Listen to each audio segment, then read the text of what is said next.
I, a 44-year-old man, entered into marriage at a young age, and my daughter was born during that time. My former spouse and I believed we could make our marriage work, and we made sincere efforts to do so over several years. However, despite our attempts, we eventually decided to part ways when our daughter was 6 years old. Thankfully, there were no lingering resentments between us, but the aftermath of the divorce was quite challenging. I found myself in unfamiliar territory as a single parent. While my ex-husband offered some support, I had to shoulder most of the responsibilities. Adding to the complexity of the situation, I had to secure employment for the first time in my life.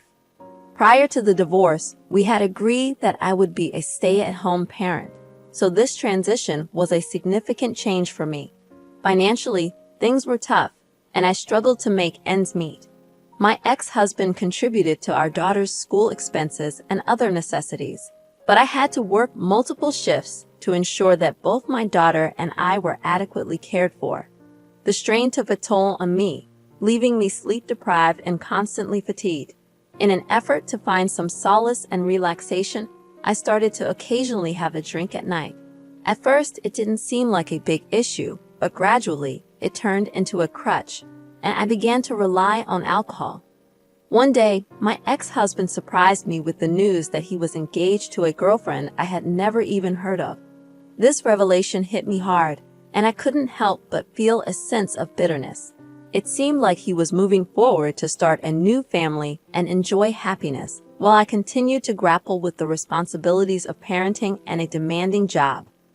Our post-divorce relationship had been amicable until this point, but with the news of his engagement, tensions began to rise. I recognized that my bitterness was unfair, but I was unable to contain my frustration at his newfound happiness. This strained relationship between us had an impact on our daughter, and she found it difficult to witness my anger. I eventually realized that my feelings were negatively affecting my daughter. With some effort, I managed to convey to her that the situation was unrelated to her, and she should be happy for her dad. It took some convincing, but she agreed to attend his wedding. I was utterly devastated, but I knew that I had to prioritize my daughter's well-being above all else. I was determined not to involve her in any conflicts or make her choose sides. I eventually met my ex-husband's new wife after some time had passed since their wedding. I had reservations about allowing her into my daughter's life, unless she proved to be a kind and caring person. To my surprise, she was not only very nice, but almost too good to be true, and she also developed a strong bond with my daughter. She made a heartfelt promise to take good care of her whenever my ex-husband had custody. Initially, my daughter spent weekends at her dad's place, but as time went on, she began staying there more frequently, particularly after the remarriage. I'll admit, I felt a tinge of jealousy that my daughter wanted to spend so much time with her new stepmother. But if it made her happy, I was content. Gradually, she even started staying there on weekdays. With my demanding job and constant fatigue, I didn't object because I simply couldn't give her the attention she deserved. I felt a sense of guilt as our relationship seemed to drift apart. But I held on to the belief that I would always be her mother, and our bond would improve in due course. However, the increasing closeness between my daughter and her stepmother led to frequent arguments between us. My attempts to curb the excessive gifts her stepmother was showering on her, which made my daughter happy, were met with her anger. We began quarreling almost daily, even over the most trivial matters, and I despised the growing tension. The more my daughter grew attached to her stepmother, the more distant she became from me. I was terrified of losing her, and in my desperation, I resorted to drinking again. I knew it wasn't the best solution, but I was hurting, and it seemed like my only escape from the pain. My life was crumbling before my eyes, and my daughter preferred her stepmother to me. They appeared to be a contented family while my daughter was unhappy when she was with me.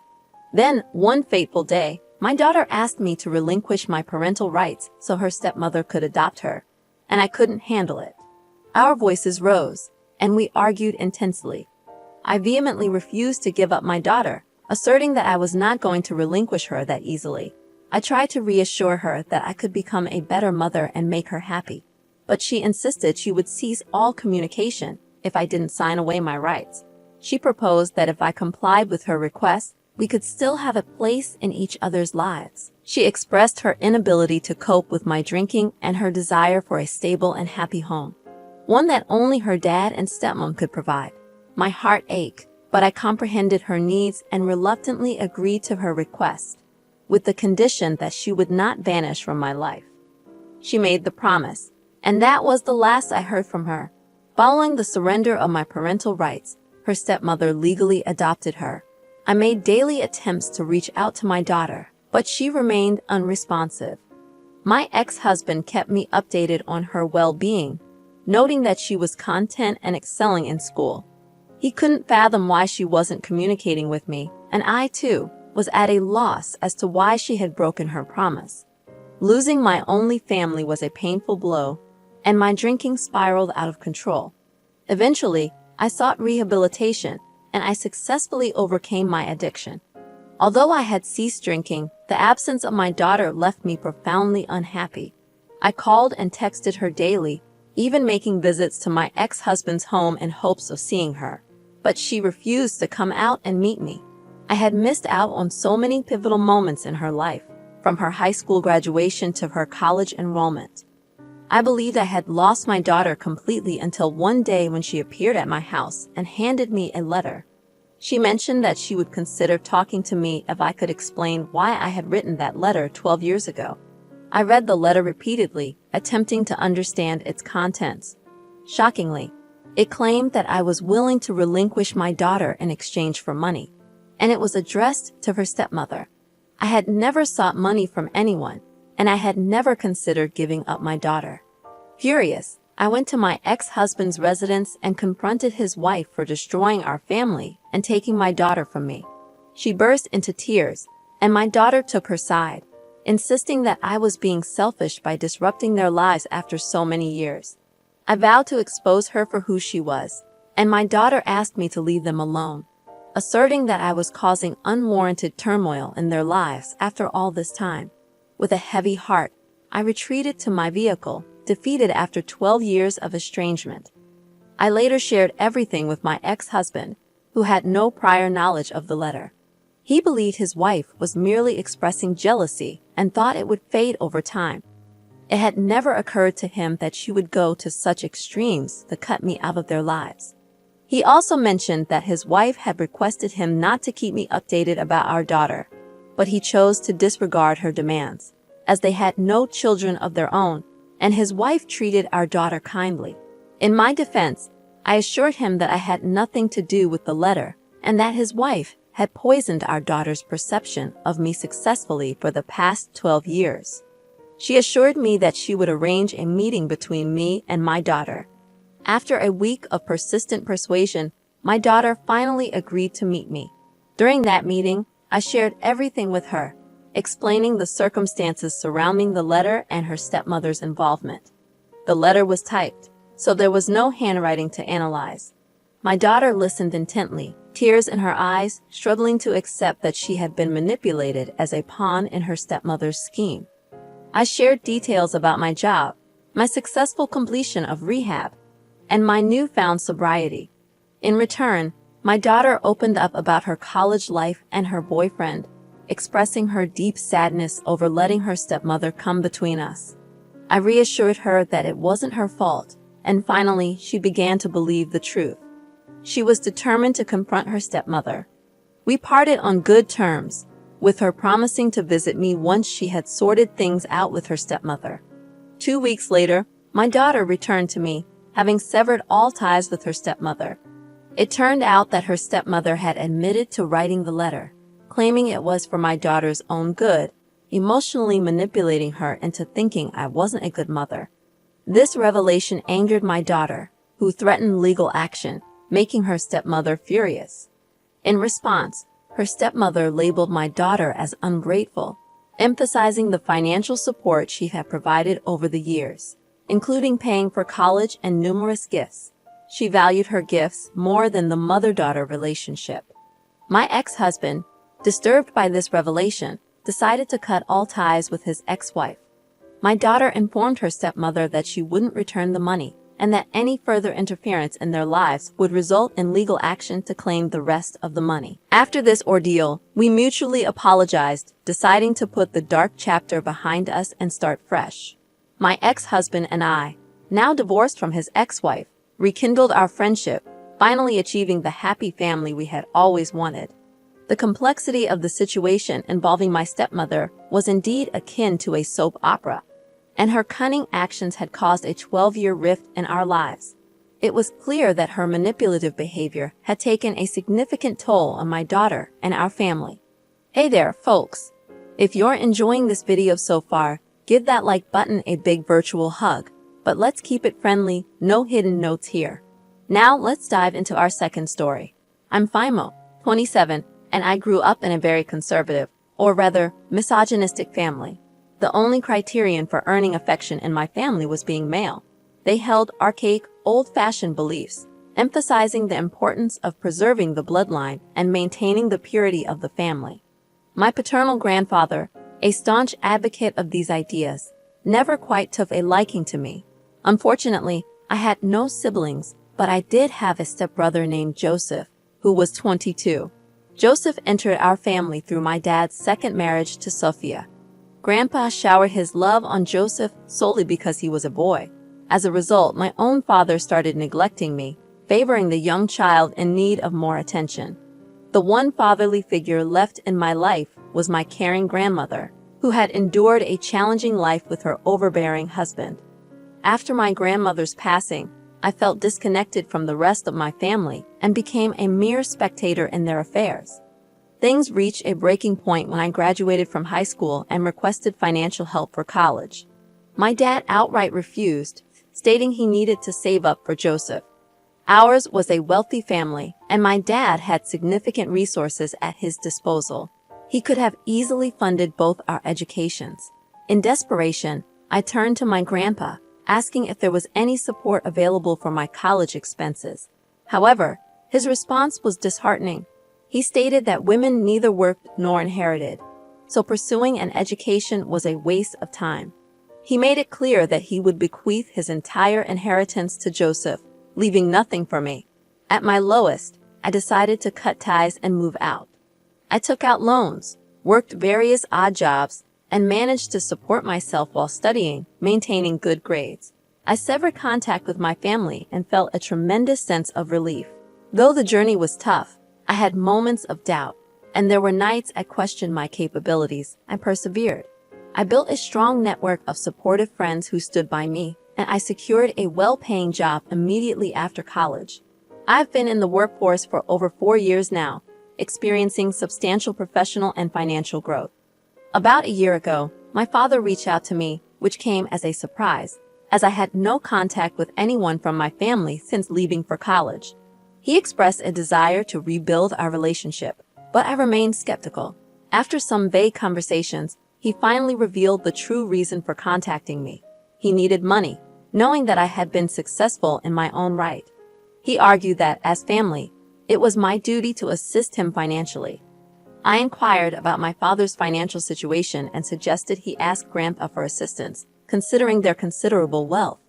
He revealed that the family business had experienced a downturn a few months after I left, and it never recovered. In response, I told him that life could be challenging, but I had managed to navigate it at the age of 18, starting with very little, and so could he. His response was tearful as he begged me to reconsider, but I chose to block him. That marked the end of my contact with them, and I've since lived a peaceful life.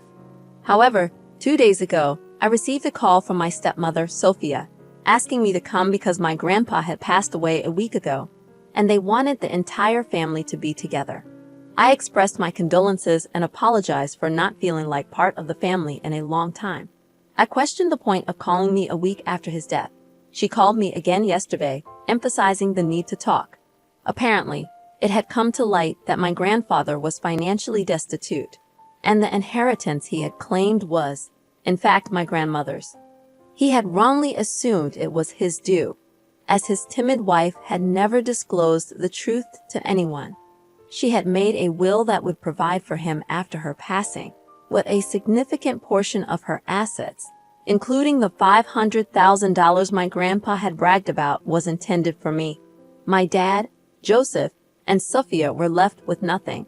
And this revelation came to light only after my grandpa's death. Now, they had lost everything, and the house was mine.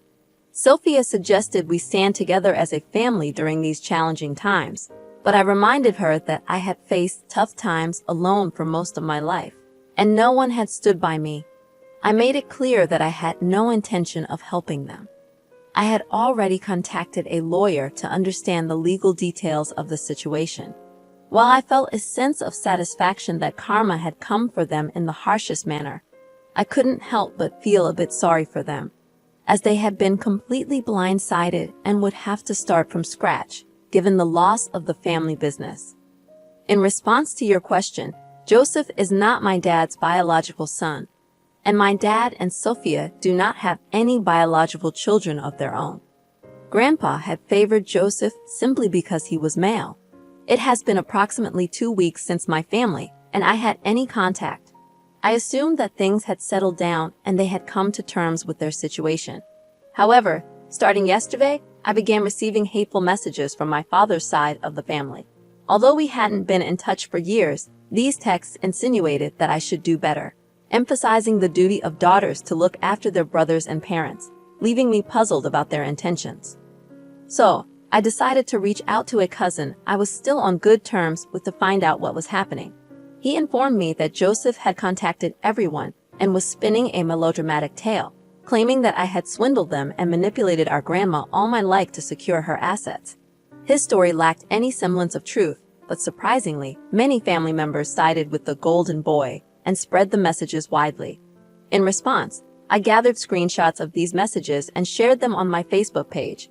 I pointed out that since they were so quick to pass judgment, they should have stepped up and helped me when I was struggling and practically homeless. I launched an offensive against all of them and subsequently blocked their phone numbers. Generally, I steer clear of drama, but I couldn't tolerate being blamed for something that was not my fault. They won't receive a penny from grandma's inheritance, especially not after the stunt they pulled off. Although I didn't feel entirely vindicated, I discovered an unexpected reservoir of rage and resentment within me. The incident with my extended family seemed to have unleashed these bottled-up emotions, and now I can't seem to contain them. Upon consulting my lawyer and reviewing the will, I decided to evict my dad and his family from the house. Since my job allows remote work, it's more efficient for me to work from home, and this move will also help me save money. I served them with an eviction notice, providing them with a 2-month window to find another place. Their response to this bombshell was nothing short of fury, with a barrage of calls and messages flooding my inbox. I'm quite certain they're spreading slander on social media, but I don't have access, and I honestly don't care. I'm just looking forward to living in my family home, which is my sole attachment, along with fond memories of my grandmother. I loved her immensely for looking out for me. In response to your comments, I've decided to seek therapy, recognizing that lashing out in this manner is detrimental to my well-being. While I enjoy being petty with them, I understand that I have a lot of unresolved trauma from my life experiences, and it's better for me to process and address it rather than keep it suppressed. Thank you for your advice. I appreciate your support. You're right, I don't owe my family anything. I intend to enjoy my house, my money, and my life, as I truly believe I deserve it. Sucks to be your dad, right? LOL. I'm amused by how my grandma outsmarted her husband. Ours is indeed a family of intelligent women. That's a wrap for today's stories, everyone. If you enjoyed this video, please go ahead and give that like button a big click right now. Also, if you have a fun and engaging story of your own that you'd like to share, you can email it to the address provided in the description. Remember to subscribe to the channel, as it really helps a lot. We'll see you in the next one.